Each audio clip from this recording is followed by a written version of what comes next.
जब आप किसी आपात स्थिति का सामना करते हैं, तो आपका तंत्रिका तंत्र तुरंत अधिवृक्क ग्रंथि को सक्रिय कर देता है। वास्तव में ये आपका अधिवृक्क मध्यांश है जो सक्रिय होता है और आपातकालीन हॉर्मोन्स को छोड़ता भी है।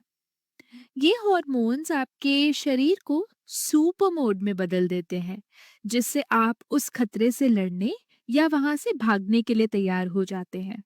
लेकिन ये एक अस्थायी स्थिति है। ये अधिक समय तक नहीं रह सकती। ये आपको एक आपात स्थिति से बाहर निकालने के लिए एकदम सही है। लेकिन सवाल ये है कि अगर आपके ऊपर लंबे समय तक तनाव हो, तो आपका शरीर इसका कैसे सामना करेगा? इस सवाल का उत्तर थोड़े तार्किक तरीके से देने के लिए चलिए अपने आपातकालीन हॉर्मोन्स की तरफ चलते हैं। इन हॉर्मोन्स ने आपके शरीर को लड़ने या भागने के लिए कैसे तैयार किया?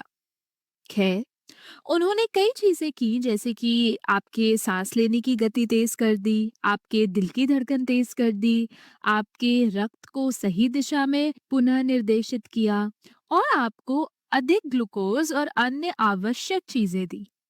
इन सभी चीजों का मकसद ये सुनिश्चित करना था कि आप प्रति सेकंड अधिक ऊर्जा खर्च कर सकें। लेकिन अगर तनाव लंबे समय तक रहता है, तो आपका शरीर इसे बनाए नहीं रख सकता।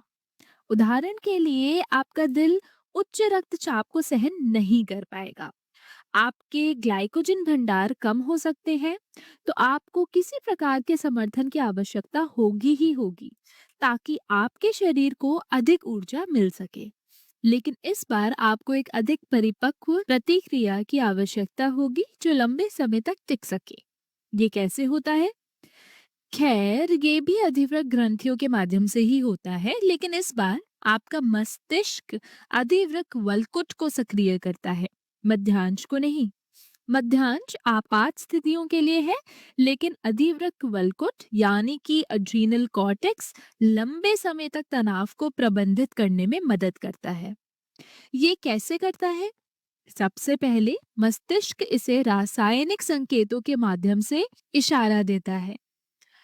आपका मस्तिष्क कुछ हार्मोन भेजता है जो मूलतः वल्कुट को सक्रिय करते हैं और फिर वल्कुट अपने हार्मोन्स का उत्पादन शुरू कर देता है।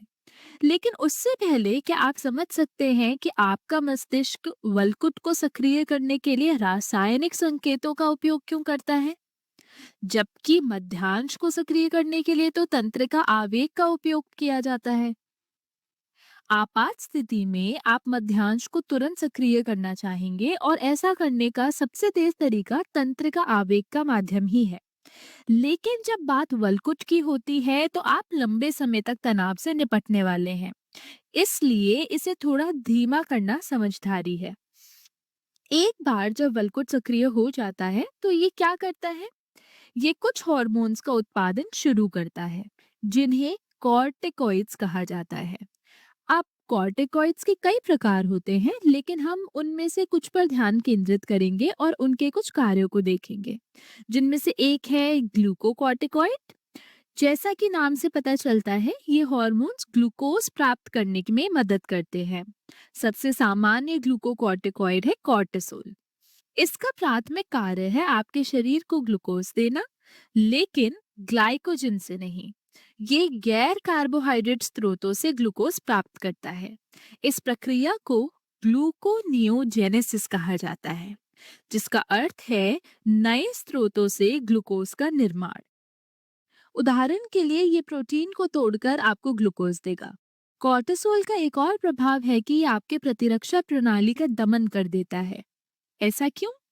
क्योंकि इस समय आपको अपनी ऊर्जा को अन्य महत्वपूर्ण चीजों पर केंद्रित करना है। इसी प्रकार वल्कुट मिनरलोकॉर्टिकॉइड्स भी बनाता है, जैसे एल्डोस्टेरॉन। ये इलेक्ट्रोलाइट संतुलन बनाए रखता है और रक्तचाप को नियंत्रित करने में मदद करता है। अब सोचिए, लंबे समय तक तनाव में ये सभी हार्मोन सक्रिय रहते हैं। इससे आपके शरीर का होम्योस्टैसिस यानी कि समस्थापन बाधित हो सकता है और आपकी सामान्य कार्य क्षमता पर काफी असर पड़ सकता है।